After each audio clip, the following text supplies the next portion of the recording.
बिस्मिल्लाहिर्रहमानिर्रहीम अस्सलाम वालेकुम। Welcome back to my channel. आज की वीडियो में हम लोग हैकाथॉन ज़ीरो स्टार्ट करने वाले हैं, जिसके अंदर हमारे पास 4 डिफरेंट लेवल्स हैं, जिसमें हमारे पास bronze tier, silver tier, golden tier और प्लेटिनियम टायर मौजूद है। ये 4 डिफरेंट लेवल्स हैं।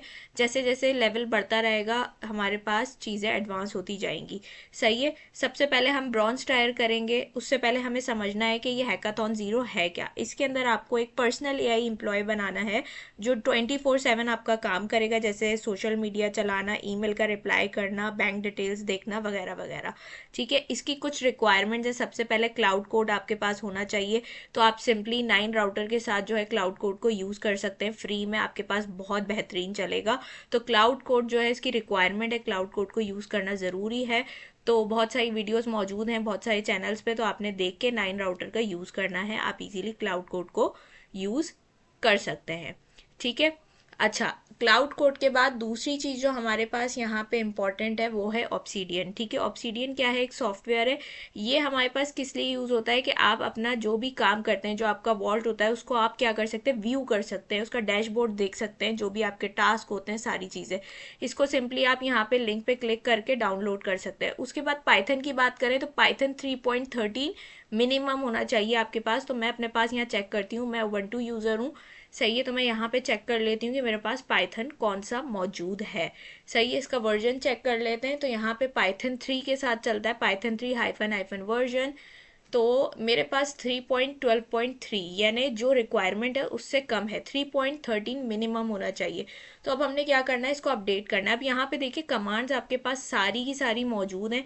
एक एक कमांड आपको नज़र आ रही है। आपने क्या करना है, कमांड्स को देखना है किस तरीके से मैं काम कर रही हूँ। ऐसे ही जो उबंटू यूज़र्स हैं वो इसी तरीके से अपने पाइथन को अपग्रेड कर सकते हैं। सही है। यहाँ पे मैंने अपना पासवर्ड दिया, जो भी मेरा WSL के अकाउंट बनाते टाइम पासवर्ड था वो दिया, और अब मैंने सारी चीज़ें अपनी कमांड्स देती जाऊंगी और ये अपग्रेड होता जाएगा। ठीक है। अब यहाँ पे कमांड्स आपने खुद देखनी है कि कौन कौन सी कमांड्स हैं। स्क्रीन पे आपके पास सारी कमांड्स मौजूद हो रही हैं। आपने स्क्रीन को वीडियो को रोक के और स्क्रीनशॉट लेना है या कमांड्स अपने पास लिखनी है, और उसके बाद आपने 1 बाय 1 करके इसी तरीके से सारी कमांड्स रन करनी है और अपने पाइथन को अपग्रेड करना है 3.13 में। सही है। क्योंकि ये रिक्वायरमेंट है, इसके इसके बगैर जो है आपका काम नहीं होगा आगे। सही है। तो अब इसमें ना हमारे पास 3 लेवल्स हैं। इतनी सारी कमांड्स इसलिए हैं क्योंकि देखिए जो हमारे पास WSL है ना, उबंटू, उसके अंदर डायरेक्ट पाइथन से हमारे पास कमांड्स नहीं चलती पाइथन की, ना ही जो है अभी आपने देखा वर्जन भी मुझे चेक करना था तो मैं पाइथन 3 लिख के मैंने किया है। सही है। लेकिन अब ये जो तरीका मैं आपको बता रही हूँ, इसमें मैंने क्या किया है, इसमें मैंने ऐसे जो है ना कमांड्स चलाने के बाद उसको बाय डिफ़ॉल्ट पाइथन ही कर दिया है। कि जैसे पावर शेल में हम नॉर्मली पाइथन लिख के सिर्फ वर्जन चेक करते हैं, या कोई भी कमांड हमें पाइथन से चलानी होती है तो हम डायरेक्ट पाइथन लिख के ही जो है कमांड्स रन करते हैं। तो यहाँ भी हम वैसे ही कर सकें, इसलिए यहाँ पे ये इतना ज़्यादा जो है लेंथी प्रोसेस हो गया, इतनी सारी कमांड्स चलानी पड़ रही है। पहले मैंने पाइथन 3.13 जो है वो इंस्टॉल किया। अब यहाँ पे देखें पाइथन 3.13 की कमांड मेरे पास आ गई है। इसको मैं कॉपी करके यहाँ पे इंस्टॉल कर लूँगी अपने पास। ठीक है। उसके बाद इसका वर्जन भी मुझे चेक करना है, तो 3.13 से ही चेक होगा वो। सही है। तो कमांड आपको नज़र आ रही है। सिंपली यहाँ पे मैं आऊँगी, ये कमांड दूंगी और मैं एंटर कर दूंगी, और ये मेरे पास पाइथन 3.13 समझे इंस्टॉल हो गया। सही है। अब इसका वर्जन चेक करना है, तो पाइथन 3.13 से ही इसका वर्जन चेक होगा। देखिए किया, ये मेरे पास आ गया पाइथन 3.13.12। लेकिन अब प्रॉब्लम क्या है कि अगर मैं आगे कोई भी कमांड यूज़ करती हूँ पाइथन के साथ, तो मुझे पाइथन के आगे 3.13 लाजमी लिखना पड़ेगा, वरना मेरा ये अपग्रेडेड वाला वर्जन नहीं चलेगा।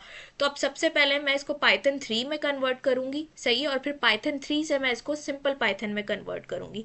तो अब जो कमांड्स मेरे पास हैं वो मैं किस लिए यूज़ कर रही हूँ कि पाइथन 3.13 की जो है मैं पाइथन 3 में कन्वर्ट करूँ। सही है। तो अब यहाँ पे देखिए सारी कमांड्स आपके पास मौजूद हैं। एक एक कमांड यहाँ से कॉपी होती जाएगी, और कॉपी होने के बाद यहाँ पे हम इसको पेस्ट करते जाएंगे। मैं कोशिश करूँगी कि सारी जितनी भी कमांड्स हैं, आगे हम नोट को भी अपग्रेड करेंगे इसके अंदर, तो मैं कोशिश करूँगी कि सारी कमांड्स का लिंक मैं आप लोगों को प्रोवाइड कर सकूँ डिस्क्रिप्शन में। लेकिन अगर नहीं भी होता, मैं भूल गई, तो यहाँ पे स्क्रीन पे आप लोगों के पास ही सारी चीज़ें मौजूद हैं। तो आप लोगों ने यहाँ से स्क्रीनशॉट लेके, और थोड़ी सी मेहनत आप लोगों को करनी पड़ेगी, कमांड्स लिखनी पड़ेंगी, तो आप लोग इस तरीके से भी कर सकते हैं। वैसे इंशाल्लाह मैं कोशिश करूँगी कि मैं ये सारी चीज़ें आपको डिस्क्रिप्शन में प्रोवाइड कर दूँ। सही है, तो यहाँ पे देखिए जस्ट मैंने एंटर किया और उसके बाद यहाँ पे अब देखिए पाइथन 3 से मैं वर्जन चेक करूँगी। अब देखिएगा मैंने क्या किया है, पाइथन 3 को पाइथन 3.13 से लिंक कर दिया है। यानी अब मैं पाइथन 3 हाइफन हाइफन वर्जन करूँगी तो भी मेरे पास वो क्या दिखाएगा, 3.13 वर्जन ही दिखाएगा। यानी पाइथन 3 अब पाइथन 3.13 पे काम करेगा हमारे पास। सही है, तो अब हम यहाँ पे आए और मैं यहाँ पे लिखूंगी पाइथन 3 हाइफन हाइफन वर्जन। और अब देखिए ये मेरे पास क्या शो कर रहा है, पाइथन 3.13.12 अपग्रेडेड वर्जन शो कर रहा है। और अगर मैं आपको स्टार्ट में दिखाऊं, जब मैं पाइथन 3 हाइफन हाइफन वर्जन चला रही थी तो मुझे क्या दिखा रहा था, पाइथन 3.12। इट मीन्स मैंने पाइथन 3 की कमांड को 3.13 यानी अपग्रेडेड वर्जन से लिंक कर दिया है। अब इसी तरीके से मैं पाइथन 3 को लिंक करूंगी किसके साथ, डायरेक्ट पाइथन के साथ, कि सिंपल मैं पाइथन हाइफन हाइफन वर्जन लिखूं और मेरे पास मेरा अपग्रेडेड वर्जन आए। और आगे मुझे फ्यूचर में पाइथन के साथ कोई भी कमांड्स चलानी हो तो मुझे सिंपल सिर्फ पाइथन लिखना हो, पाइथन के साथ 3.13 कुछ भी लिखने की ज़रूरत ना पड़े। सही है, तो अब ये बस लास्ट कमांड है, इसमें हम क्या कर रहे हैं, पाइथन कमांड को लिंक कर रहे हैं पाइथन 3.13 के साथ। सही है, तो यहाँ पे मैं कमांड्स बस देती जाऊंगी, कॉपी पेस्ट करना है। कॉपी किया यहाँ से हमने और यहाँ पे आए, इसको हम पेस्ट करेंगे। थर्ड कमांड पे आ जाते हैं। थर्ड कमांड में आके हमने एंटर कर दिया। सही है, यहाँ पे जस्ट हमने एंटर करना है, ज़ीरो को ही सेलेक्ट रखना है हमने और यहाँ से हम एंटर कर देंगे। और एंटर करने के बाद अब हमने क्या करना है, सिंपल हमने वर्जन चेक करना है। अब देखिए वर्जन कैसे चेक कर रही हूँ मैं, पाइथन हाइफन हाइफन वर्जन, जबकि WSL में उबंटू में आप डायरेक्ट पाइथन की कमांड चला ही नहीं सकते।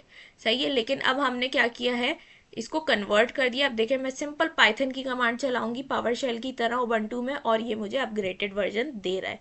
सही है, तो जो हमें काम करना था वो हमारा काम कंप्लीट हो चुका है। अब पिप को भी हमने इसी तरीके से कन्वर्ट करना है, वरना पिप भी हमें उबंटू में पिप 3 लिखना पड़ता था, तो अब पिप भी हम डायरेक्ट पावर शेल की तरह पिप ही लिखेंगे तो हमारा काम हो जाएगा। अब देखिए मैं पिप हाइफन हाइफन वर्जन लिखूंगी तो ये मुझे यहाँ पे पिप का वर्जन भी शो कर देगा इजीली। ठीक है, ये देखिए पिप 25.3 हमारे पास यहाँ पे शो हो रहा है। तो ये हमने अपना सारा काम कर लिया। अब सिंपल हम पाइथन के साथ अपनी सारी कमांड्स चला सकते हैं। हमें पाइथन 3, पाइथन 3.12, 13 कुछ लिखने की ज़रूरत नहीं है। अच्छा, Node.js में हमें V24 प्लस वर्जन चाहिए था, चेक कर लेते हैं हमारे पास कौन सा वर्जन मौजूद है। हमारे पास V22.22 यानी हमारे पास कम वर्जन मौजूद है, हमें मिनिमम 24 चाहिए। तो अब इसको भी हमें अपग्रेड करना पड़ेगा। तो इसके लिए भी कुछ कमांड्स हैं, वो सारी कमांड्स आपको यहाँ पे नज़र आती रहेंगी, वन बाय वन करके मैं यहाँ पे कमांड्स देती रहूँगी। ठीक है, सबसे पहले NVM चेक करना है। NVM हमारे पास इंस्टॉल नहीं है, नॉट फाउंड आ रहा है, तो इसको हम इंस्टॉल करेंगे इस कमांड से। सही है, कमांड दी हमने, जैसे ही हमने ये कमांड चलाई तो ये हमारे पास क्या हो जाएगा, यहाँ पे इंस्टॉल हो जाएगा। सही है, इसमें कोई लंबा चौड़ा प्रोसेस नहीं है, बहुत आसानी से हो जाएगा। ठीक है, अब ये हमारे पास इंस्टॉल हो गया। ये कमांड चलानी है सोर्स वाली, उसके बाद हम NVM का वर्जन चेक करेंगे। ये देखिए अब हमारे पास शो हो गया। इसके बाद हमने NVM इंस्टॉल 24 लिखना है, ये हमारे पास इंस्टॉल हो रहा है। ठीक है, इंस्टॉल होने के बाद NVM use 24 लिखेंगे, एंटर किया। एंटर करने के बाद सिंपल हमने क्या करना है, ये कमांड चलानी है और इस कमांड के बाद हमने क्या करना है, अब वर्जन चेक करेंगे नोड का। तो ये देखिए हमारे पास नोड अब अपग्रेड हो गया है 24 में, 24.13.1। सही है, पहले 22.22 था, अब 24 में अपग्रेड हो चुका है। सही है, तो ये जो हमारी रिक्वायरमेंट्स थी वो हमने पूरी कर ली है। अगर आपके पास भी इस तरीके से, पावर शेल वालों के लिए तो बहुत ही ज़्यादा ईजी है ना। अच्छा देखिए इसमें क्या था, ऑब्सीडियन के लिंक पे हम जैसे ही गए, ये हमारे पास यहाँ पे ये पेज ओपन हो जाएगा। ओपन होने के बाद आपने सिंपल क्या करना है, नीचे डाउनलोड का लिंक आपको दिया हुआ है, बटन दिया हुआ है, आपने उस बटन पे क्लिक करना है, डाउनलोड फॉर विंडोज़, और ये डाउनलोडिंग स्टार्ट हो जाएगी। 300 MB कुछ इस तरीके से है, ये डाउनलोड हो जाएगा। उसके बाद जस्ट आपने क्लिक करके इसको इंस्टॉल कर लेना है और ये हमारे पास सिंपली ओपन हो जाएगा। सही है, उसके अलावा गिटहब डेस्कटॉप आपको यूज़ करना आना चाहिए। जिनको नहीं पता कैसे डाउनलोड होगा तो मेरे चैनल पे वीडियो मौजूद है, डिटेल में वो जाके देखें कि किस तरीके से यूज़ होता है और किस तरीके से ये हमारे पास डाउनलोड होता है। ठीक है, तो ये सारी रिक्वायरमेंट्स थी जो हमने पूरी कर ली। अब उसके बाद हमने क्या करना है, एक चीज़ है कि आपके पास रैम जो है ना वो भी आपके पास होनी चाहिए। ठीक है, रैम भी आपके पास जो है यहाँ पे मिनिमम 8 GB स्पेस आपके पास होना चाहिए। इस पर भी मैंने वीडियो बनाई है कि किस तरीके से आप लोग अपनी जो है सी ड्राइव के अंदर स्पेस बना सकते हैं बगैर अपना डेटा कोई भी ज़ाया किए। सही है। अच्छा, ये जो डॉक्यूमेंट है इसको आपने सबसे पहले कॉपी करना है पूरा डॉक्यूमेंट, और यहाँ पे आपने पेस्ट करने के बाद एक लाइन नीचे लिखनी है इसके, इस डॉक्यूमेंट को अच्छे से रीड करो और फुली एनालाइज करो। ठीक है, आपकी मर्जी, आप चैट जीपीटी से करें या ग्रॉक से करें, लेकिन ग्रॉक बहुत अच्छे से प्रॉम्प्ट बना के दे रहा है तो मैंने ग्रॉक पे इसलिए काम किया है। ठीक है, तो आप लोग भी ग्रॉक पे काम करें तो आपको ज़्यादा अच्छे से प्रॉम्प्ट्स बना के देगा।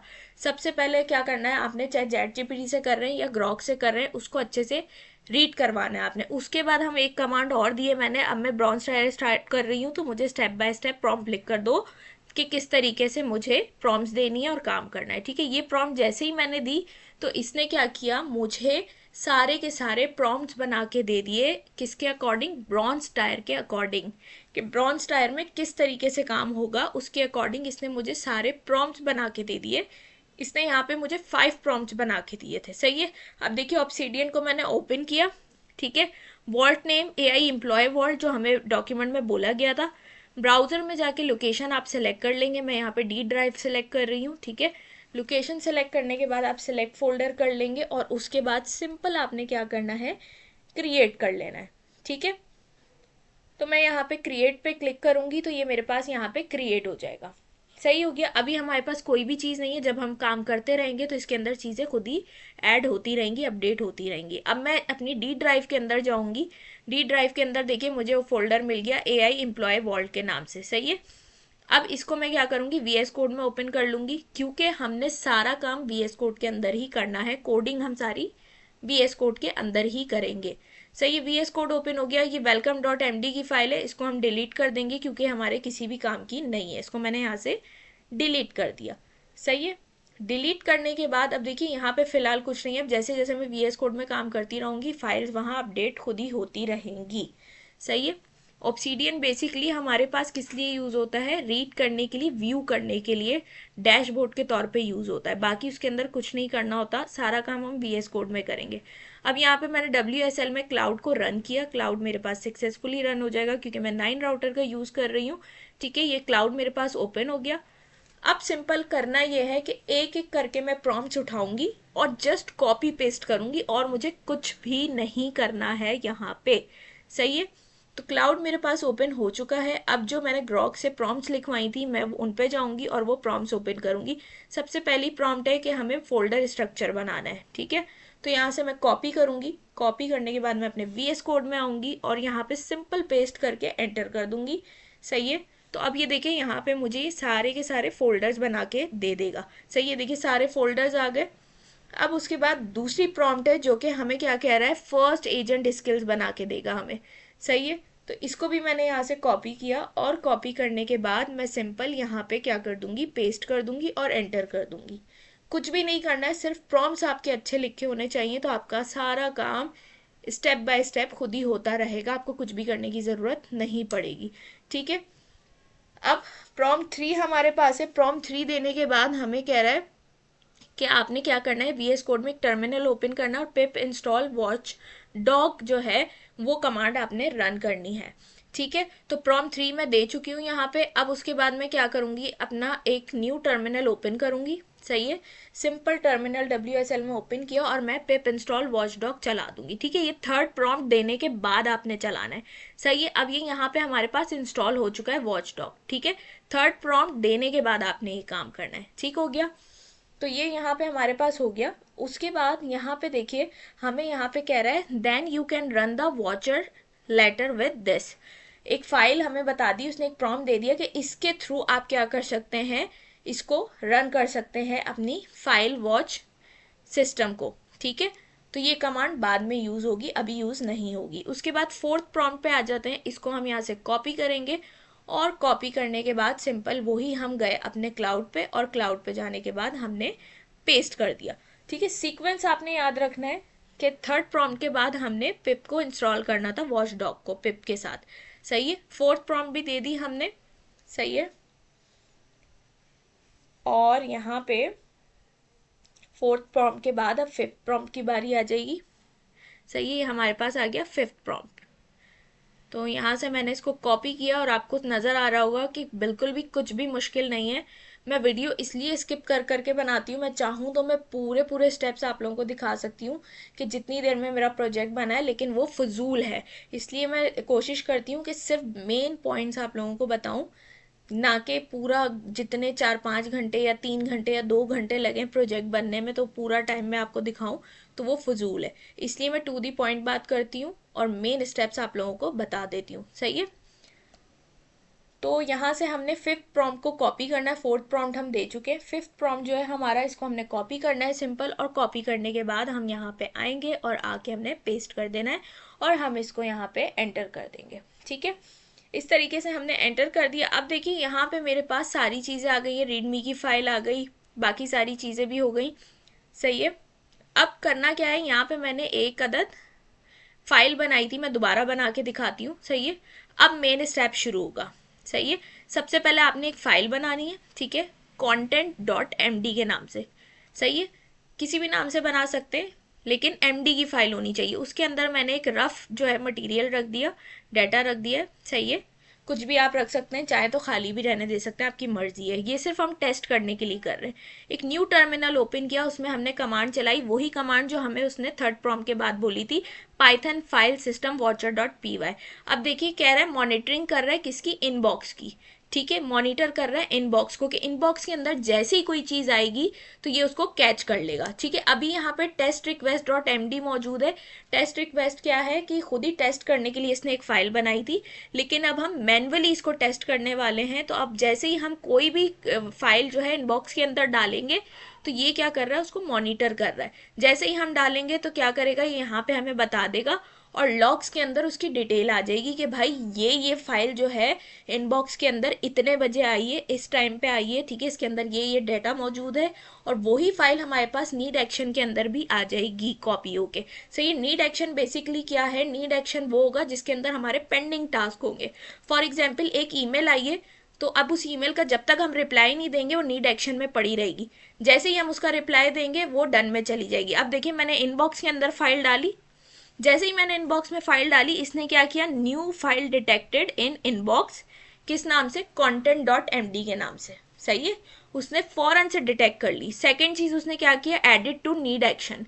नीड एक्शन के अंदर उसने इस फाइल को डाल दिया, यानी एक पेंडिंग टास्क आ गया। सही है, जैसे मैंने मिसाल दी कि एक ईमेल आई है, अब वो ईमेल की डिटेल्स दे रहा है आपको कि इतने बजे ये ईमेल रिसीव हुई है, इस नाम से रिसीव हुई है, इस ईमेल के अंदर ये मटेरियल है।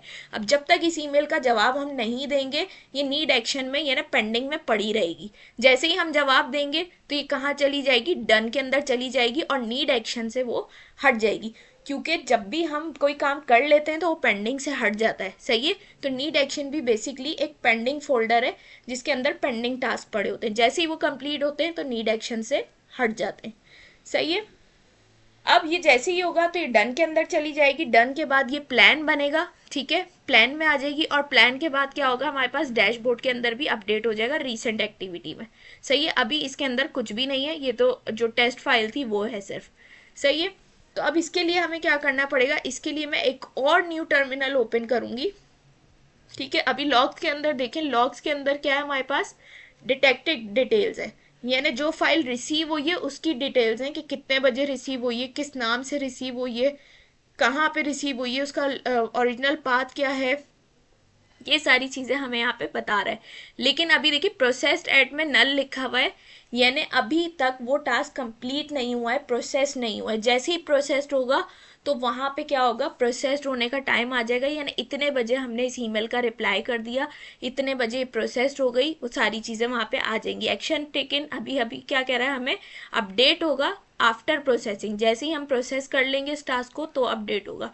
ठीक है, और टास्क क्या कह रहा है, पेंडिंग प्रोसेसिंग, अभी प्रोसेस नहीं हुआ है, पेंडिंग में। अब इसको प्रोसेस करवाते हैं। प्रोसेस कैसे करेंगे, न्यू टर्मिनल ओपन करेंगे और ये वाली फाइल हम पाइथन के साथ रन करेंगे, Python process needs action dot py। सही है, इसको यहाँ पे मैं रन करूंगी, ठीक है, और जैसे ही मैं रन करूंगी तो ये प्लान के अंदर आ जाएगा, डन के अंदर चला जाएगा और नीड एक्शन से रिमूव हो जाएगा। ठीक है, अब देखिए जैसे ही चलाई कह रहा है प्रोसेसिंग, फाइल का नेम दे रहा है, सही है, प्रोसेसिंग में आ गया ये। अब देखिए नीड एक्शन से वो फाइल गायब हो गई। ठीक है, क्यों गायब हो गई? क्योंकि हमने उस फाइल को प्रोसेस कर दिया, यानी हमारा पेंडिंग टास्क कंप्लीट हो गया। और देखिए वो फाइल कहाँ आ गई, हमारी डन के अंदर आ गई। ठीक है, डन के अंदर आ गई और यहाँ पे हमारी सारी डिटेल्स आ रही हैं उस फाइल की। ठीक हो गया, इसका मतलब जो हमारा पेंडिंग टास्क था वो अब कंप्लीट हो चुका है, तो वो डन के अंदर चला गया और नीड एक्शन से रिमूव हो गया। उसके बाद कह रहा है प्लान क्रिएटेड। अब प्लान भी क्रिएट हो गया उस फाइल का। यहाँ पे आते हैं, देखिए हमें कह रहा है फाइल का नाम, उसके बाद कह रहा है पहले रीड टास्क किया, फिर डिसाइड नेक्स्ट स्टेप, फिर move to done when finish. ठीक है, और यहाँ पे डेट और टाइम भी उसका बता रहा है। उसके बाद कह रहा है डैशबोर्ड अपडेटेड। अब डैशबोर्ड पे आई तो देखिए रीसेंट एक्टिविटी में वो फाइल हमारी आ रही है, इससे पहले वो नहीं आ रही थी, लेकिन जैसे ही प्रोसेस हुई रीसेंट एक्टिविटी में आ गई। Move to done, move to done बता चुकी हूँ। ठीक है, उसके बाद क्या कह रहा है, पहले ये लॉग के अंदर ढूंढ रहा है उस फाइल को, ढूंढने के बाद इसने क्या किया, लॉग अपडेटेड टू प्रोसेस्ड। ठीक है, पहले लॉग के अंदर कौन सी डिटेल थी, सिर्फ डिटेक्टेड डिटेल्स थी, यानी हमारे इनबॉक्स के अंदर कोई चीज़ आई है, कोई ईमेल या कोई टास्क हमें मिला है, अभी तक वो कंप्लीट नहीं हुआ है, उसकी डिटेल्स थी, कितने बजे वो टास्क या ईमेल आपको रिसीव हुई, किस नाम से हुई, क्या क्या था, वो सारी चीज़ें थी। लेकिन अब क्या है, अब वो अपडेट हो चुका है। अब देखिए एक्शन टेकन क्या हुआ, प्लान क्रिएट किया, डैशबोर्ड अपडेट किया और फाइल को मूव टू डन कर दिया। ठीक है, फाइल कहाँ मूव हो गई, डन के अंदर मूव हो गई। अब इसके अंदर डिटेक्टेड के साथ साथ आपकी प्रोसेस्ड वाली डिटेल्स भी हैं, यानी जब आपको टास्क या ईमेल रिसीव हुई थी तब के साथ साथ अब कंप्लीट होने की डिटेल्स भी मौजूद है। देखिए प्रोसेस्ड एट, पहले डिटेक्टेड एट की डेट और टाइम आ रहा है कि इतने बजे आपको ईमेल रिसीव हुई, फिर प्रोसेस्ड एट की डेट और टाइम आ रहा है कि ये इतने बजे आपने इस ईमेल का जवाब दिया या इतने बजे आपने ये टास्क कंप्लीट कर लिया। तो दोनों टाइम्स, दोनों चीज़ों की डिटेल्स आपके पास आ रही है, टाइम भी और डेट भी। सही है, उसके अलावा स्टेटस देखिए अब क्या लिखा आ रहा है, प्रोसेस्ड लिखा आ रहा है। सही है, यानी ये कंप्लीट हो चुका है, डेट और टाइम दे रहा है उसका। सही है, एक्शन बता रहा है कि क्या क्या एक्शन हुआ, प्लान क्रिएट किया, डैशबोर्ड अपडेट किया और फाइल क्या कर दी, डन के अंदर मूव कर दी। सही है, और नेक्स्ट में क्या कह रहा है, टास्क कंप्लीट एंड आर्चीव्ड। ठीक है, पहले क्या कह रहा था कि पेंडिंग में, सही है, अब कह रहा है टास्क कंप्लीट हो गया। सही, तो इस तरीके से हमारा यहाँ पे प्रॉपर मेटा डेटा काम कर रहा है। जो हमारा पर्सनल एआई एम्प्लॉय हमने बनाया है वो हमारा प्रॉपरली वर्क कर रहा है, कि वो देख रहा है किस तरीके से टास्क ऐड हो रहे हैं और किस तरीके से उन टास्क को कंप्लीट किया जा रहा है, वो सारी चीज़ें अच्छे से डिटेक्ट कर रहा है। सही है, तो ये सारी रिक्वायरमेंट्स थी जो हमने यहाँ पे अपनी पूरी कर ली है। सही हो गया, तो ये हमारा ब्रॉन्ज टायर कंप्लीट हो गया। नेक्स्ट हमारे पास है हमारा सिल्वर टायर। ठीक है, नेक्स्ट वीडियो में इंशाल्लाह हम उसको कंप्लीट करेंगे। ऑब्सीडियन के अंदर आके मैं आपको दिखा दूँ, ये देखिए यहाँ पे आप व्यू कर सकते हैं, सारी फाइल्स यहाँ पे अपडेट हो चुकी हैं। आई होप आपको ये वीडियो अच्छी लगी होगी। अगर वीडियो अच्छी लगी है तो लाइक कमेंट शेयर करना मत भूलिएगा। इंशाल्लाह आप लोगों से नेक्स्ट वीडियो में मुलाकात होगी, तब तक अपना बहुत सारा ख्याल रखिएगा, मुझे अपनी दुआओं में याद रखिएगा। अल्लाह हाफिज़।